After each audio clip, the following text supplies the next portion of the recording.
जोरदार तालियों से।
मैंने आप लोगों को थोड़ी देर के लिए कष्ट दिया है। ये कष्ट नहीं कहते हैं, इसे भद्रता कहते हैं, शिष्टाचार कहते हैं। अगर वहां पर आते हैं तो आपको झुकना पड़ता है, और यहाँ पर है तो आप सीधे हैं और आपसे अच्छे तरीके से भेंट भी हो सकी। ठीक है, मेरी दुआएं, आशीर्वाद, भगवान बुद्ध की करुणा, बाबा साहब की अनुकंपा और महापुरुषों का आशीर्वाद सदा हमेशा आप लोगों के साथ में रहे। आप लोग ये हमारी जनता को जो आपके बीच में बैठी हुई है, बड़े तल्लीनता के साथ में बड़े भाव विभोर होकर के सुन रही है। मैं भी सुन रहा था, अच्छा लगा। इन्हीं माताओं बहनों से निवेदन के साथ मेरा आग्रह है कि जिस चीज को आप सुन करके जा रहे हैं, आपके माध्यम से ज़्यादा अपने जीवन में उतारने की, अंगीकार करने की जरूरत है। लोग कहते हैं कि एक कान से लोग सुनते हैं और दूसरे कान से निकाल देते हैं। भगवान ने शायद, ईश्वर ने शायद, प्रभु ने शायद दो कान इसीलिए दिए, ऐसा नहीं है। देखिए, आप लोग जो हैं हमारे समाज की धरोहर है। हमारे धर्म को, हमारे लोगों को, हमारे समाज को आगे ले जाने की एक रीढ़ है, एक इंजन है। आपने देखा होगा, बैठा भी होगा, कुछ हो सकता है एरोप्लेन में बैठे हो, ना भी बैठे हो, लेकिन ट्रेन में तो जरूर बैठे हैं। उसमें देखा होगा आप लोगों ने, first class, second class, third class general डिब्बे हुआ करते हैं, आप सभी जानते हैं, और आप बैठे भी हैं। लेकिन उसमें लगा है, उसमें अगर एक टूटा फाटा सही इंजन नहीं है तो वो first AC, second AC, third AC किस काम का।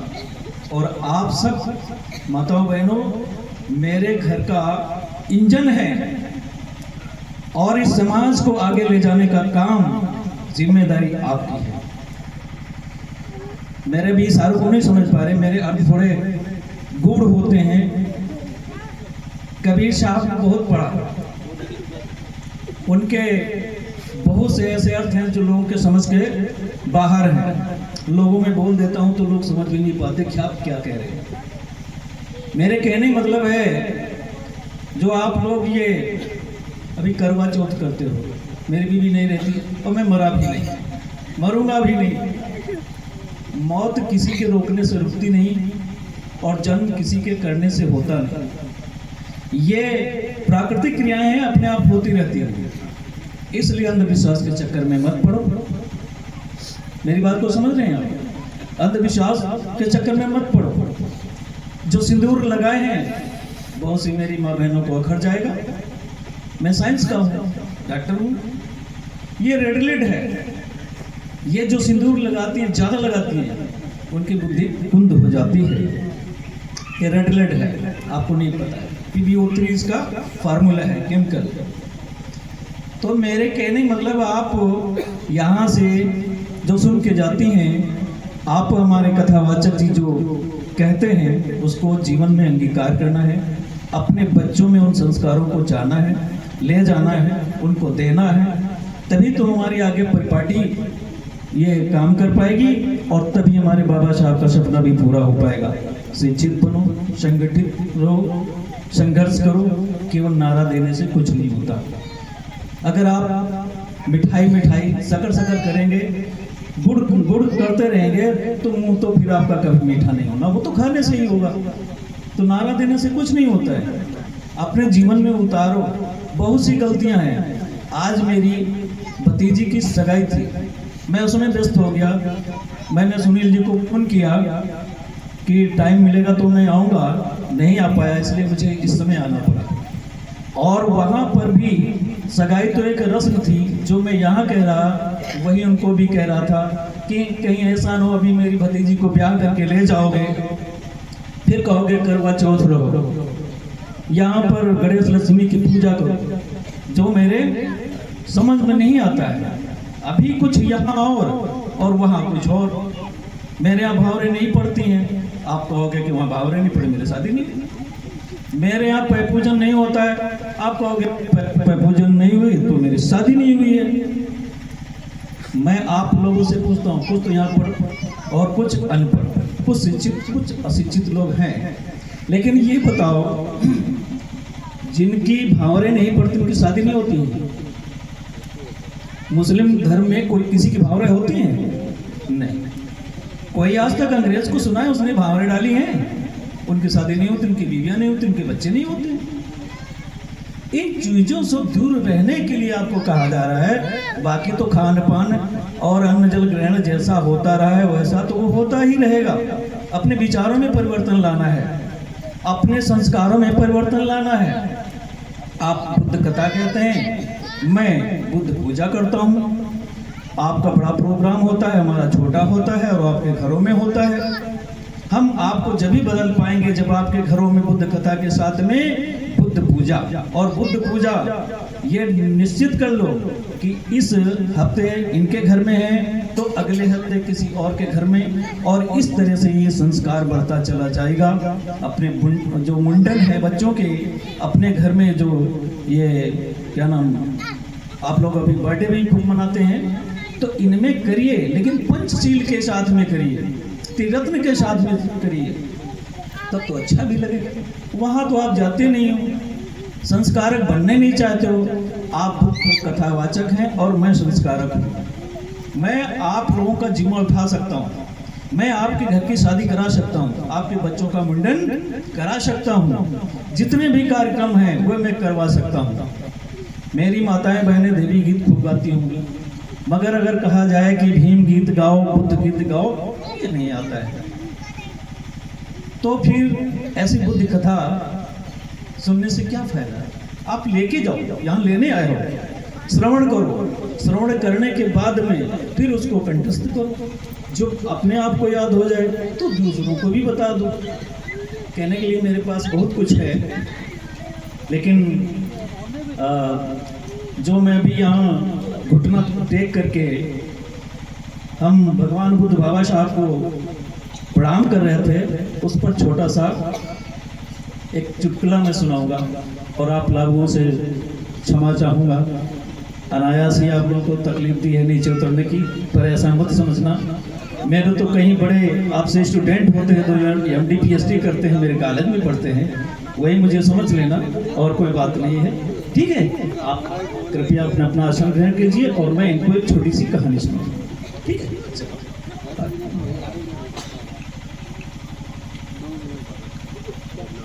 थोड़ा सा समय लूंगा आपका सर, थोड़ा सा।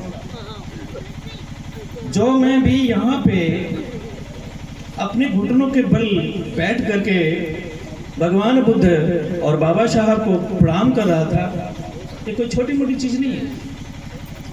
इसके पहले जाने अनजाने मेरी माँ बहनों से एक छोटी सी गलती हो जाती है, उसमें सुधार करें। अगर कोई चीज नहीं आती तो पूछा जाता और गलती हो जाए तो उसमें सुधार लाने की कोशिश की जाती है। वो क्या, मैंने कल अभी देखा कि कुछ माताएं जो हैं वो फूल लेकर ऐसे उलझ रही थी। ऐसे नहीं किया जाता है, फूल मारे नहीं जाते।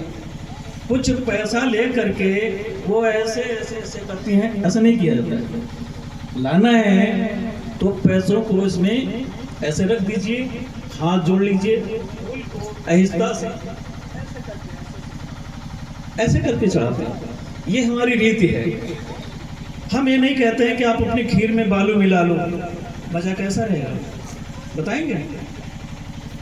आपने अच्छी सी खीर मिलाई है, बस एक चुटकी बालू डालने की जरूरत है, मजा सब किरकिरा। तो अपनी जो रीतियां हैं, जो अपने संस्कार हैं, उन्हें सीखना है। आप तो जैसे वैसे हैं, आपको नहीं बदल सकते हैं। आपके संस्कारों को, आपके विचारों को बदल सकते हैं। जो मैं प्रणाम कर रहा था उसके पीछे एक राज है। जब बाबा साहब first law minister of India, Bharat के पहले कानून मंत्री थे और 26 अलीपुरा रोड दिल्ली में रहते थे, उसमें प्रतिदिन वो वहीं से अपनी फाइल पकड़ करके संसद भवन जाया करते थे। एक दिन की बात है, जब बाबा साहब गुजर रहे थे, उसी समय, आप लोगों को मालूम है, ऐसा नहीं मालूम है, कभी बताएंगे भी, तो उसी समय वहां पर बाबा साहब ने अपनी फाइल रखी, और वो तो हमेशा पैंट कोट में रहे हैं, हम तो अब पहनने को पाए हैं ना। तो वो वहीं धूल मिट्टी में घुटने टेक करके जो गधा लिए जा रहे थे हमारे एक धोबी भाई, उस गधे को 3 बार मेरी तरह से घुटने टेक करके प्रणाम किया। अब वो समझ नहीं पाए, जो धोबी लिए जा रहे थे धोबी भाई, वो समझ नहीं पाए कि मेरे गधे में क्या कोई खूबी आ गई है। इतना बड़ा आदमी, इतना ये साहब आदमी है, और मेरे गधे की तरफ इसने 3 बार प्रणाम घुटने टेक करके, वो भी बालू मिट्टी में। बाबा साहब चले गए, उसने भी 3 बार वैसे ही दंडवत अपने गधे को किया। सोचने लगा मेरे गधे में कोई खूबी आ गई है, ये तो देवता है, मैं इसे गधा समझता हूँ। गया भाई, अपने गधे को बड़ा झाड़ा पूछा, बड़ी सेवा की उस दिन की मेरे गधे में कोई चमत्कार आ गया है, इसीलिए तो इतना बड़ा आदमी, इनको 3 बार उसने जो दंडवत करी है। उसे रात में नींद नहीं आई, कोई कारण मेरे गधे में जरूर हो गया है। अब वो कारण ढूंढने के चक्कर में सारी रात सो नहीं पाया। सुबह उठा और हमारे साहब, बाबा साहब के जाने से पहले वो उसी रास्ते में जाकर के अपने गधे को धोबी साहब खड़ा कर देते हैं, इंतजार करते हैं वो आदमी आएगा, मेरे गधे को प्रणाम करेगा, और फिर मैं पूछूंगा आप इसको प्रणाम क्यों करते हो। तो हुआ क्या कि वो लिए खड़े थे, बाबा साहब फिर गुजरे, और इस बार उन्होंने ना अपनी फाइल रखी और ना वो झुके, ना उन्होंने प्रणाम किया। जब नहीं प्रणाम किया, वो सीधे चले गए, तो धोबी जी से नहीं रहा नहीं गया। बोले साहब रुकिए, हमारे साहब रुक गए। बोले क्या बात है भाई, क्या पूछना चाहते हो। हमारे धोबी भाई ने कहा देखो साहब, कल आप मेरे गधे को झुक करके इसी मिट्टी में 3 बार प्रणाम कर रहे थे, आज क्यों नहीं किया, आप तो सीधे चले जा रहे हो। बाबा साहब मुस्कुराए, देखो भाई, मैं आपके गधे को नहीं प्रणाम कर रहा था, इसमें हमारे एक बौद्ध भिक्षु का अंग वस्त्र है जिसको हम लोग चीवर कहते हैं, वो भी इसी के अंदर है। क्योंकि वो बीमार है इसलिए वो धुल नहीं सकते, उन्होंने धुलने के लिए दिया है, वो इसी में पड़ा हुआ है। और मैं उसी चीवर को देख करके उनके चीवर को प्रणाम कर रहा हूँ, मैं आपके गधे को प्रणाम नहीं कर रहा। जो उसके अंदर एक संशय था वो दूर हो गया। और हम लोग क्या करते हैं कि यहाँ पर घुटना टेक करके जो हमारे सामने मूर्ति इतनी कीमती, इतनी महंगी मूर्ति है, उसको प्रणाम नहीं कर पाते। कोई हमारे से भिक्षु गुजरता है, हम उसको जिंदा भिक्षु को नहीं प्रणाम कर पाते, भंते जी को। तो सोचो, जो हमारे भारत का इतना बड़ा कानून मंत्री, संविधान रचयिता और हमारे सबके मसीहा, जब किसको, हमारे बौद्ध भिक्षु को नमस्कार करते थे तो हमारे बीच में तो भगवान बुद्ध साक्षात बैठे हैं। हमको जब भी नमस्कार करना है, प्रणाम करना है, तो 3 बार झुक करके यहाँ दंडवत करनी पड़ेगी। इस तरह से अगर आप भक्ति करेंगे तो आपको उन्नति से कोई नहीं रोक पाएगा। आपके बच्चे दिनों दिन उन्नति करेंगे। मुझे देख रहे हो, वो मुझ में भक्ति आई। मैं तो छोटा अधिकारी, मुझसे बड़ा मेरा अधिकारी। ठीक है, आप भी उन्नत कर सकते हो, रोका किसने है? बशर्ते अपने विचारों को बदलो, अपने संस्कारों को बदलो। हम आपको बदलने के लिए थोड़ी कह रहे हैं कि अपनी शक्ल बदल लो, अपने हाथ पर बदल लो, अपने विचारों संस्कारों को बदलो। और आप तो अगर हमें जन्म दिए हो, जननी हो, तो हमें बना भी सकती हो और बिगाड़ भी सकती है। ये सब कुछ आपके हाथ में। ये मेरी माँ बहनों के जिम्मे का काम है। पुरुष तो ये सब नहीं कर सकता, लेकिन आप लोगों के जिम्मे है संस्कार बच्चों में। तो देखिए, कोई भी यहाँ पर पुरुष अपनी गोद में बच्चा लेकर नहीं बैठा होगा, लेकिन आप लोगों के गोद में बच्चे हैं कि नहीं? कह दो नहीं है। इन्हें अच्छे संस्कार दो, अच्छी शिक्षा दो, और ये चल करके अच्छे बनेंगे, बड़े भी बनेंगे। यही डॉक्टर, इंजीनियर, यही IAS PCS भी बनेंगे, सब कुछ बनेंगे। मगर जो आप इनसे सीख करके जा रहे हो, जो कहते हैं, उस पर आपको अमल करने की जरूरत है। केवल मनोरंजन करने की जरूरत नहीं है। इन्हीं शब्दों के साथ आपको हृदय से नमो बुद्धाय जय।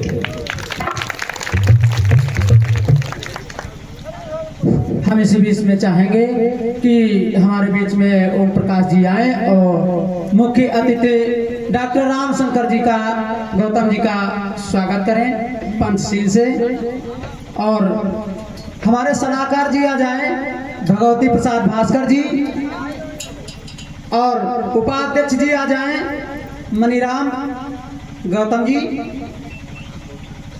आ जाएं, माला ले लो। जोरदार तालियों से स्वागत।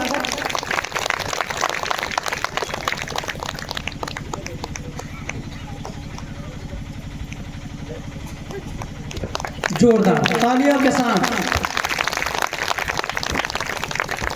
बहुत बहुत धन्यवाद।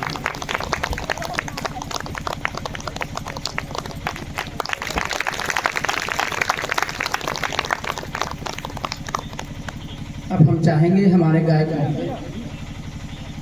आप सभी का बहुत बहुत साधुवाद। आप मुझे इतनी इज्जत देते हैं, इतने सम्मान के साथ में आप मुझे यहाँ पर प्यार करते हैं। मैं पिछले साल भी आया था, एक यहाँ पे हादसा हो गया था, मैंने कार्यक्रम को यहाँ पे बंद करवा दिया था। 1 साल हो गया है, आप लोगों से फिर मुलाकात हुई है। आप यहाँ इकट्ठे हुए हैं, अपना कीमती समय यहाँ देने आए हैं, अपनी नींद को खो करके यहाँ पर कुछ लेने आए हैं, इसलिए आप सभी साधुवाद के पात्र हैं। बहुत बहुत साधुवाद।